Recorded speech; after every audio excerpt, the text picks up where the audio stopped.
નમસ્કાર વિદ્યાર્થી મિત્રો, મારું નામ ચિંતન જોશી, ધોરણ 9 વિષય વિજ્ઞાન. આજના લેક્ચર નંબર 3 માં આપનું સ્વાગત કરું છું. વિદ્યાર્થી મિત્રો, આપણે પાઠ 15 અન્ન સ્ત્રોતમાં સુધારણા એના વિશે જોઈ રહ્યા હતા, જેમાં આપણે છેલ્લે છે તે જ્યારે આપણે કોઈ પણ પાક ઉગાડીએ છીએ, ઉત્પન્ન કરીએ છીએ, વનસ્પતિનો ઉછેર કરીએ છીએ, ત્યારે તેની ઉપર કેવા પરિબળો અસર કરે છે એના વિશે આપણે જોઈશું કે ભાઈ જ્યારે આપણે કોઈ પણ પાકને ઉછેરવો છે ત્યારે આબોહવાકીય પરિસ્થિતિ, વાતાવરણ કેવું છે, તાપમાન, સૂર્યપ્રકાશ કેટલા પ્રમાણમાં મળે છે, એ કેટલા સમય સુધી એને પ્રાપ્ત છે એ થાય છે. આવી જે વાતાવરણીય પરિસ્થિતિઓ છે, એ પરિસ્થિતિઓ વનસ્પતિ ઉછેર ઉપર અસર છે એ કરે છે.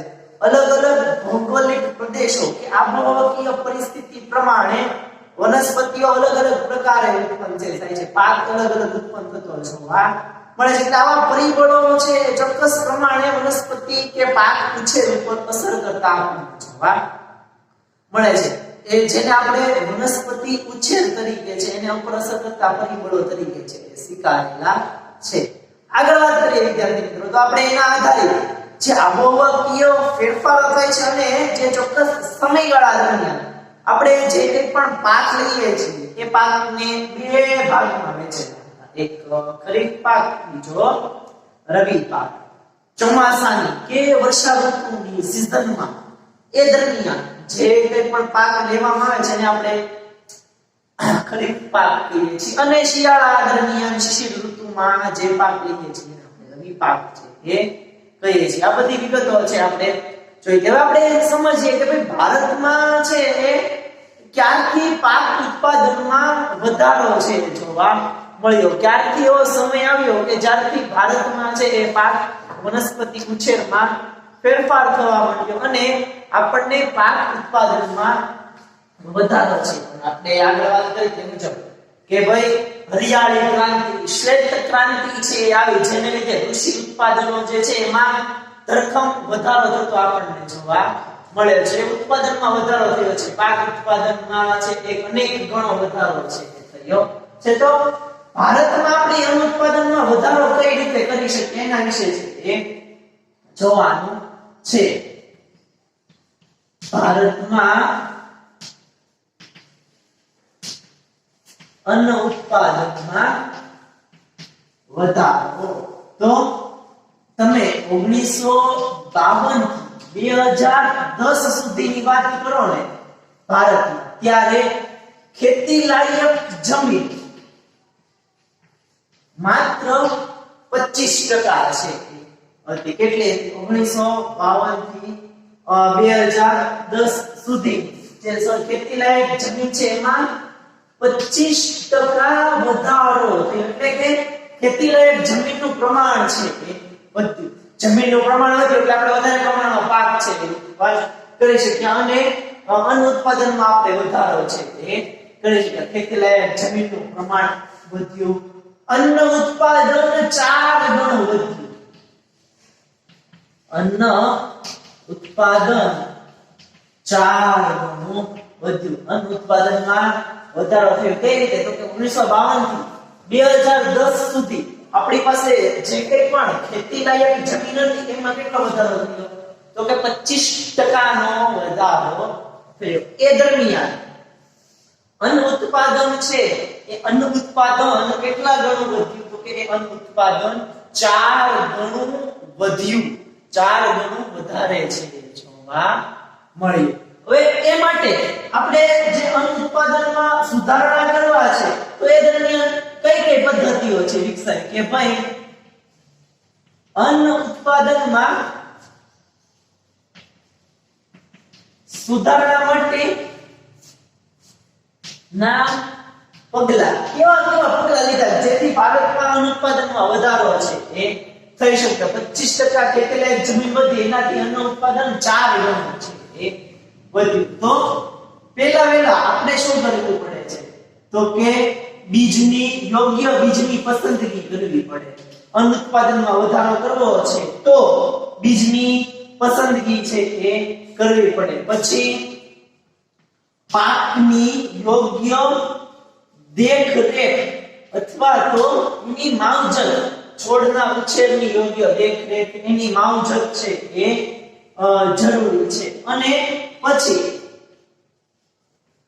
ઉગેલા પાકની લણણી, પાકને લેવો, કાપવી અને પાકને નુકસાન થતું અટકાવવું. કાપવી અને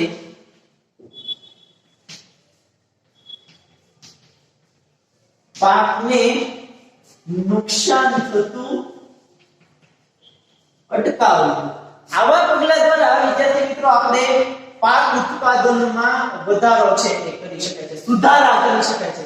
યોગ્ય બીજની પસંદગી કરીએ, પાકની દેખરેખની યોગ્ય માવજત કરીએ, ઉગેલા પાકની લણણી કરીએ, પાકને કાપ્યો, પાકની લણણી કરીએ અને પાકને નુકસાન થતું છે એ અટકાવવું. એ માટે પાકની જાતિઓની સુધારણા છે એ કરવી પડે, પાક ઉત્પાદનમાં સુધારણા કરવી પડે અને પાકની સુરક્ષાનું પ્રબંધન કરવું પડે. પાકની જે જાત છે કે બીજની સુધારણા કરવી, પાક ઉત્પાદનમાં સુધારણા કરવી અને પાકના સંગ્રહમાં, સુરક્ષામાં સુધારો કરવો પડે. આ સુધારા કરીને આપણે શું કરી શકીએ છીએ? અન્ન સ્ત્રોતમાં વધારો કે અન્ન સ્ત્રોતમાં સુધારણાઓ છે એ કરી શકાય છે. આપણે એ સુધારણાઓ જે કરવાના છે અન્ન સ્ત્રોતમાં કે પાકમાં થતા સુધારણા, પાક ઉત્પાદનમાં થતો સુધારણા, એને વિગતે સમજવાનો પ્રયત્ન છે કરીએ કે ભાઈ પાક ઉત્પાદનમાં કઈ રીતે વધારો કરી શકાય છે અથવા તો એમાં સુધારા વધારા કરવા છે તો કઈ રીતે સુધારા વધારા કરી શકાય છે. તો પહેલા તો શું કરવું પડે? તો કે પાક ઉત્પાદન વધારવું છે, એની સુધારણાની ક્રિયા કરવી છે, પાક ઉત્પાદનના સુધારણાની ક્રિયા કરવી છે, પાક ઉત્પાદનને તમારે વધારવું છે. તો પહેલા તો તમારે પાકની જાતની સુધારણા છે કરવી પડે. એટલે પહેલો શું કરવામાં આવે છે? તો કે પાકની જાતની સુધારણા છે કરવામાં આવે છે. એટલે પહેલો સવાલ આજે આપણે જોવાનો છે એ છે પાકની જાતની સુધારણા સમજાવો. અન્ન ક્ષેત્રમાં, કૃષિ પેદાશોમાં કે પાક ઉત્પાદનમાં તમારે સુધારો કરવો છે, વધારો કરવો છે તો તમારે પાકની જાતની સુધારણા કરવી પડે. તમે જે બીજ વાવો છો, બીજ ઉગાડો છો, તે બીજની જાત યોગ્ય હોવી જોઈએ, એમાં ફેરફાર કરવો પડે, એમાં સુધારણા કરો એટલે આપોઆપ શું થશે કે સારો એવો પાક, સારા એવા બીજનો ઉપયોગ કરો, સારી એવી જાતિના બીજનો ઉપયોગ કરો એટલે પાકમાં આપોઆપ શું થઈ જશે? સુધારણા થતા છે. અન્ન ક્ષેત્રમાં, અન્ન સ્ત્રોતમાં સુધારો છે તે જોવા મળે.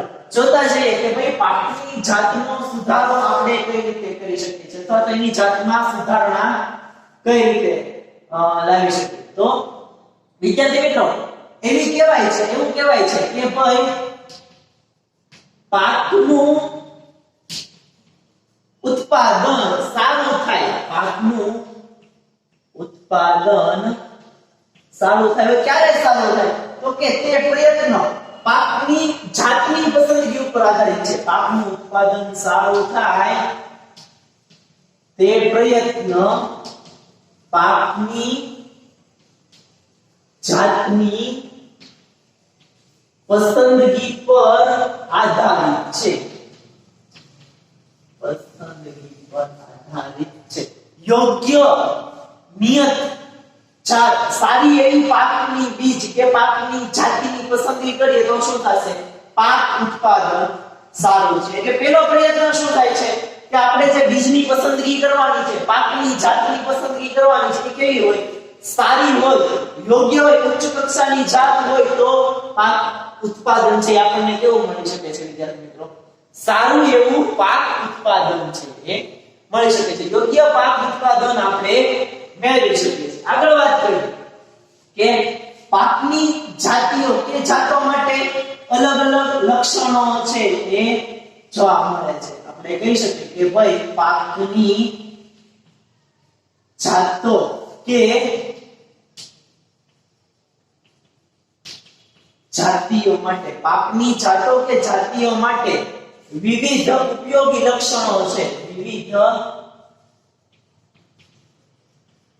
ઉપયોગી લક્ષણો જેવા કે કયા લક્ષણોને ધ્યાનમાં રાખવા જોઈએ કે જેથી તમે છે એ પાકની જાત કે જાતિની યોગ્ય પસંદગી કરી શકો અને સારી એવી જાત કે જાતિને ઉપયોગમાં લઈ શકો છો અને તમે પાકનું ઉત્પાદન સારું મેળવી શકો એ માટે પાકની જાત કે જાતિઓના વિવિધ ઉપયોગી લક્ષણોને ધ્યાનમાં લેવામાં આવે છે જેવા કે આપણે જોઈ શકીએ છીએ કે ભાઈ જે તે બીજ કે પાક છે એની રોગ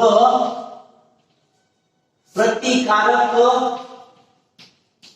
ક્ષમતા સારી હોવી જોઈએ રોગ પ્રતિકારક ક્ષમતા ઉચ્ચ હોય પછી ખાતર પ્રત્યે યોગ્ય પ્રતિચાર છે એ દર્શાવે આપણે જે ખાતર નાખીએ એમાં સારો એવો પ્રતિચાર દર્શાવે અને ખાતરનો યોગ્ય ઉપયોગ કરી અને પાક સારો છે એ મેળવી શકાય છે ખાતર પ્રત્યે પ્રતિચાર પછી જે નિપજ કે પાક આપણને મળ્યો છે એની ગુણવત્તા સારી હોવી નિપજની ગુણવત્તા અને ઊંચા ઉત્પાદનના આધારે નિપજની ગુણવત્તા અને ઊંચા ઉત્પાદનના આધારે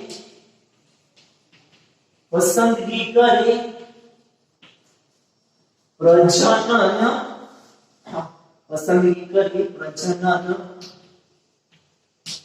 કરાવી શકાય છે શું કહે છે કે ભાઈ આપણે જે પાકની જાતો કે જાતિઓ બનાવી છે ઉત્પન્ન કરવી છે જેનાથી આપણને સારું પાક ઉત્પાદન મળે એ માટે આપણે સંકર જાત વિકસાવી છે તો એના માટે તમે અલગ અલગ પાકોમાં છે એ રોગ પ્રતિકારક ક્ષમતા ખાતર પ્રત્યેનો પ્રતિચાર નિપજ કે પાક તૈયાર થઈને કેવો મળે છે ઉત્પાદન છે એ વધારે કેટલું થાય છે એ આવા લક્ષણો જે પાકમાં જોવા મળતા હોય એના આધારે તમે યોગ્ય બીજની પસંદગી કરી અલગ અલગ બીજ કે એક જ જાતિના અલગ અલગ બીજ ભિન્ન ભિન્ન બીજ વચ્ચે પ્રજનન કરાવી અને તમે નવી સંકર જાતિ છે એ વિકસાવી શકો છો જે તમને યોગ્ય પાકની જાતની સુધારણા કરીને છે આપે છે એટલે ઉત્પાદનના આધારે તમે પસંદગી છે કરાવી શકો છો આગળ વાત કરીએ તો પાકની જાતોમાં ઈચ્છિત લક્ષણો દ્વારા આ જે ઈચ્છિત લક્ષણો છે પાકની જાતોમાં ઈચ્છિત લક્ષણ આપણે જેવા લક્ષણો જોવે છે પાકના સારું ઉત્પાદન નિપજની સારી એવી ગુણવત્તા ખાતર પ્રત્યે સારો પ્રતિચાર સારી એવી રોગ પ્રતિકારક ક્ષમતા એ જે કંઈ પણ લક્ષણો પાકની જાતમાં તમારે જોવે છે તમારી ઈચ્છા મુજબના એ પાકની જાતોમાં ઈચ્છિત લક્ષણોને બીજા પાકના સંકરણની મદદથી ઉમેરી શકાય છે સંકરણ દ્વારા પાકની જાતોમાં ઈચ્છિત લક્ષણોને સંકરણ દ્વારા ઉમેરી શકાય છે શું કરી શકાય છે વિદ્યાર્થી મિત્રો ઉમેરી શકાય છે તમે લક્ષણોને સંકરણ દ્વારા ઉમેરી શકો છો ઈચ્છિત લક્ષણોને પાકમાં સુધારણામાં તમારે જોઈતા ઈચ્છિત લક્ષણોને તમે સંકરણ દ્વારા પાકની અંદર ઉમેરી શકો છો આગળ વાત કરીએ વિદ્યાર્થી મિત્રો તો સંકરણ વિધિમાં શું કરવામાં આવે છે સંકરણની વાત આપણે કરીએ તો એમાં શું થાય છે એ જોઈએ કે ભાઈ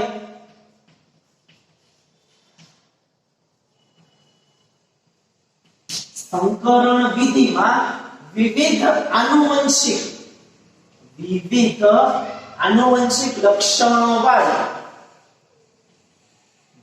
વિવિધ આનુવંશિક લક્ષણો વાળા સંકરણ વિધિમાં વિવિધ આનુવંશિક લક્ષણો વાળી વનસ્પતિઓમાં સંકરણ કરાવવામાં આવે છે વનસ્પતિઓમાં સંકરણ કરાવવામાં આવે છે એટલે કે સારી એવી પાકની જાત મેળવવા માટે અલગ અલગ બે પાક લઈ એમાંથી કોઈ ઈચ્છિત લક્ષણો હોય એમાં આનુવંશિક લક્ષણો હોય અલગ અલગ ભિન્ન વનસ્પતિઓનું પ્રજનન કરી અને સંકર જાત વિકસાવવામાં આવે છે સંકર પાકની જાતોને વિકસાવવામાં આવે છે જેને સંકરણ વિધિ તરીકે ઓળખવામાં આવે છે એમાં બે ત્રણ રીતનો ઉપયોગ કરવામાં આવે છે વિદ્યાર્થી મિત્રો આ સંકરણ છે એ કેવું હોઈ શકે? તો કે આ સંકરણ આંતર જાતીય એટલે કે બે ભિન્ન જાતિ વચ્ચે બે ભિન્ન જાતિ વચ્ચે કેવું હોઈ શકે? આંતર જાતીય. પછી અંતર જાતીય અર્થ અંતર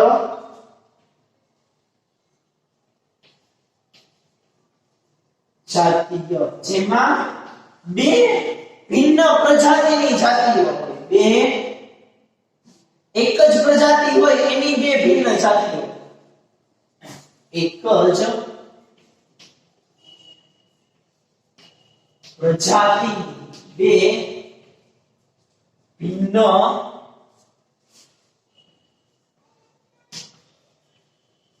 જાતિઓ વચ્ચે એને અંતરજાતીય સંકરણ કહેવાય છે. બે ભિન્ન જાતિ વચ્ચે થાય તો આંતરજાતીય સંકરણ કહેવાય છે. અને બે ભિન્ન પ્રજાતિઓ વચ્ચે થાય તો આંતર પ્રજાતીય સંકરણ છે એ કહેવાય છે. બે ભિન્ન પ્રજાતિ વચ્ચે શું જોવા મળે? સંકરણ છે એ જોવા મળે તો તમે એને કરી શકાય છે. આંતર પ્રજાતીય સંકરણ છે એટલે કે તમારે જે આનુવંશિક ઈચ્છિત લક્ષણો વાળી વનસ્પતિ કે ઈચ્છિત લક્ષણો વાળો પાક જોવે છે એવો ઈચ્છિત લક્ષણો વાળો ઈચ્છિત જાત વાળો પાક આનુવંશિકતાના આધારે તમને જે લક્ષણો રોગ પ્રતિકારક ક્ષમતા સારી જોઈતી હોય, ઉચ્ચ ઉત્પાદન જોઈતું હોય, ખાતર સામે યોગ્ય પ્રતિચાર આપે એવો પાક જોવે છે, નીપજ સારી મળે એવો પાક જોવે છે, તમે એવી અલગ અલગ જાતિઓ પસંદ કરી શકો છો. જેમાંથી અલગ અલગ લક્ષણો છે ધરાવતા એ જાતિઓની વચ્ચે પ્રજનન કરાવી અને સંકરણ દ્વારા નવી વિકસિત પાકની સુધારેલી જાતિનો વિકાસ છે એ કરી શકો છો. એ સંકરણ છે એ તમે આંતરજાતિ એટલે કે બે ભિન્ન જાતિના પાક વચ્ચે અંતર પ્રજાતીય એક જ પ્રજાતિની બે ભિન્ન જાતિઓ છે. પ્રજાતિ એક જ છે પણ બે ભિન્ન જાતિઓ. અને આંતર પ્રજાતીય એટલે કે બે ભિન્ન પ્રજાતિ વચ્ચે કરાવી શકો છો. અને એવી રીતે તમે સંકર જાતનો વિકાસ છે એ કરી શકો છો. પાક સુધારણાની બીજી રીત પાક સુધારણાની બીજી રીત એ છે કે પાક સુધારણાની બીજી રીત એ છે કે આપણી ઈચ્છા મુજબના લક્ષણો વાળી ઐચ્છિક લક્ષણો વાળા જનીનને ઉમેરવા ઐચ્છિક લક્ષણો વાળા જનીનને ઉમેરવા. તેના પરિણામ સ્વરૂપ શું થાય છે કે આપણને જે લક્ષણો જોવે છે એવા લક્ષણ આધારિત જનીન તમે પાકમાં ઉમેરો તો શું જોવા મળે છે કે આના પરિણામ સ્વરૂપ જનીનિક રૂપાંતર પાક આના પરિણામ સ્વરૂપ જનીનિક રૂપાંતરણ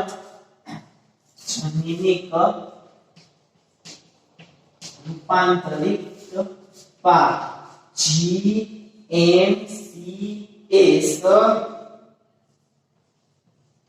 મળે છે. શું થાય છે વિદ્યાર્થી મિત્રો કે તમે પાકની સુધારણાની જો બીજી રીત અપનાવો, બીજી રીત વાપરો તો એમાં આપણે શું કરીએ છીએ?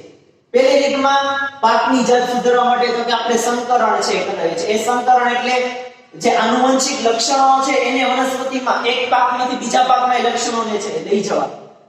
જેમાં તમે આંતરજાતિ એટલે કે બે ભિન્ન જાતિઓ વચ્ચે, અંતરજાતિ એટલે કે એક જ પ્રજાતિની બે ભિન્ન જાતિઓ વચ્ચે, અને આંતર પ્રજાતિ એટલે કે બે ભિન્ન પ્રજાતિ વચ્ચે સંકરણ કરી અને પાકની જાતનું સુધારણા છે તે કરી શકો છો. પછી બીજી પદ્ધતિ શું છે પાક સુધારણાની બીજી રીત? તો કે તમે એમાં ઐચ્છિક લક્ષણો વાળા જનીનને ઉમેરવામાં આવે છે.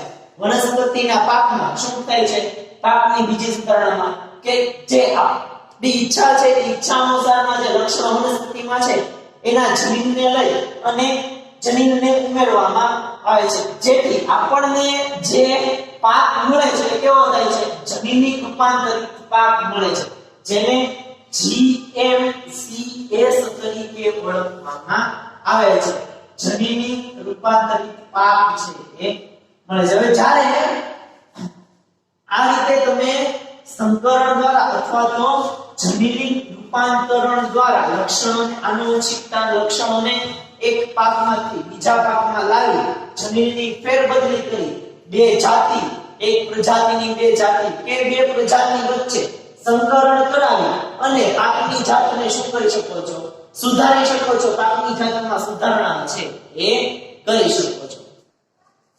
આગળ વાત કરીએ તો આપણે એમાં જોઈએ વિદ્યાર્થી મિત્રો કે ભાઈ સંકરણ દ્વારા કે જનીનની ફેરબદલી કરીને જનીનની લક્ષણોને ઉતારીને આપણે પાકની જાતમાં સુધારણા છે એ કરી શકીએ છીએ. હવે સુધારેલા પાક કે જે નવી જાતિ બની છે એને અપનાવતા પહેલા કે નવી જાતિને સ્વીકારતા પહેલા કેટલીક પરિસ્થિતિઓનું ધ્યાન રાખવું પડે કે નવી જાતિ કે નવો પાક આપણે બનાવ્યો છે વિવિધ આબોહવાકીય જે ફેરફારો થાય છે એની સામે ટકી શકે, યોગ્ય પાક આપણને આપી શકે. નવી સંકર જાત છે બનાવી છે તો એ સંકરણ ક્યારે કરવું કે જ્યારે નવી ઉત્પન્ન થતી જાતિ છે, પાકની નવી ઉત્પન્ન થતી જાતિ એ દરેક ઉછેર પરિબળો છે જે વનસ્પતિના ઉછેર પરિબળો સામે યોગ્ય પ્રતિચાર છે એ દર્શાવી શકે. એટલે આપણે એવું કહી શકીએ કે નવી જાતિઓને અપનાવવા કે સ્વીકારતા, જે નવી જાતિઓ બની છે એને અપનાવતા કે સ્વીકારતા પહેલા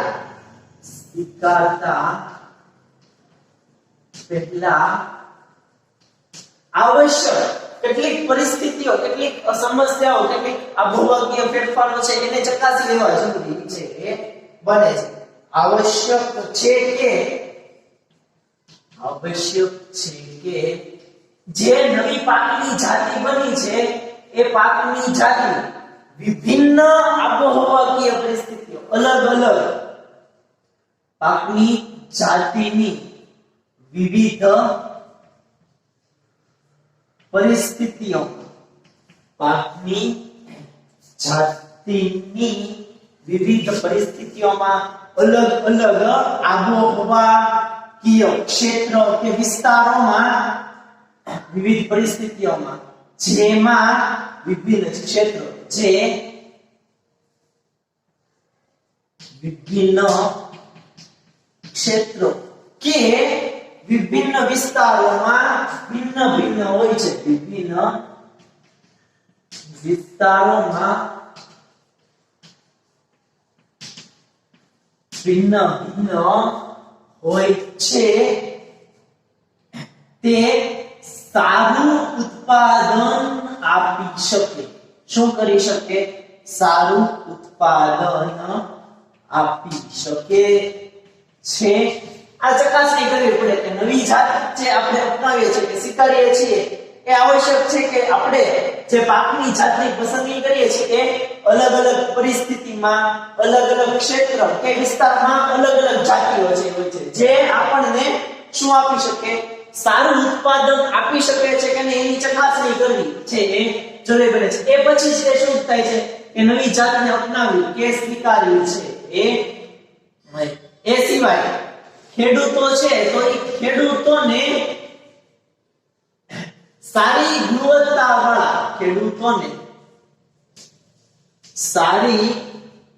ગુણવત્તાવાળા વિશિષ્ટ બીજની, સારી ગુણવત્તાવાળા વિશિષ્ટ બીજ જેને આપણે શું કહીએ છીએ? બિયારણ. આ નવી જાતિ જે બનાવે છે નવી જાતિના બીજ, વિશિષ્ટ બીજ કેવા હોવા જોઈએ? સારી ગુણવત્તાવાળા બીજની પ્રાપ્તિ થવી જોઈએ. એ સરળતાથી મળવા જોઈએ. પ્રાપ્તિ થવી જોઈએ અને બીજ તે જ જાતિના હોવા જોઈએ અથવા